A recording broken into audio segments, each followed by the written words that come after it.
DTI tinugutan ang nagkapirang manufacturer nin asin na magdagdag presyo. Pirang 3-in-1 na kape nagbawas nin timbang. Ang rason sa paghagad din price hike kan mga manufacturer aramunta sa report ni Chris Novello. May paglangkaw sa presyo kan asin na nababakal sa mga merkado. Susog sa DTI kabali ang asin sa siyam na stock keeping units na may paghiro sa suggested retail price base sa SRP bulletin kan ahensya kan mga basic necessities and prime commodities. May 5 centavos hasta 2 pesos and 25 centavos na aumento sa kada 250 grams as in 500 grams kan iodized rock salt, iodized salt as in refined na asin o 4% na paglangkaw. Kung gabos na barakalon mo niya, nagmamahal na talaga pati asin.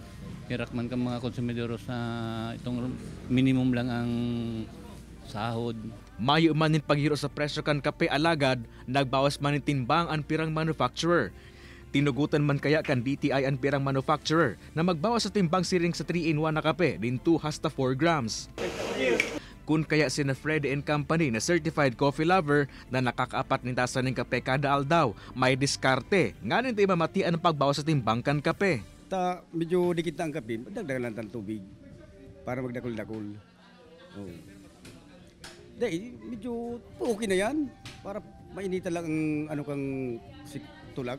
Sa ibong kaini, may mga kahagadan pasubot ang manufacturers kan nilata. Processed milk, tinapay, instant noodles sa sinibapang non-food items. Ang naglalangkaw na transportation, production asin packaging cost ang rason subot kan mga manufacturer sa hurtong dagdag presyo sa indang mga produkto. Bulan ng Marso target kan ahensya na may publikar asin makumpleto ang SRP bulletin.